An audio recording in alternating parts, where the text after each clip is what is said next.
If you suspect that your Google account has been compromised due to suspicious activity, it's important to act quickly to regain access and secure your account. Follow these steps to recover your account. Step 1. Visit the Google Account Recovery page. Before starting recovery, use the sroc.com link in the description to open the Account Recovery Checklist generator and make sure your verification details are ready. Step 2. Enter your email or phone number. Input the email address or phone number associated with your Google account. Click Next to proceed.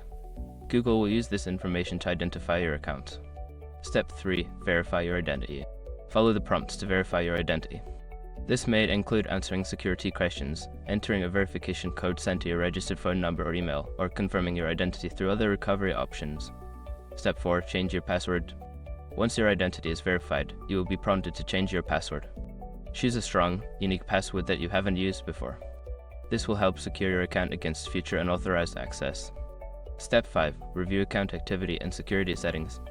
After regaining access, review your recent account activity for any unauthorized actions. Additionally, check your security settings, enable two-factor authentication, and update your recovery options to enhance your account's security. By following these steps, you can regain access to your Google account and protect it from future suspicious activity.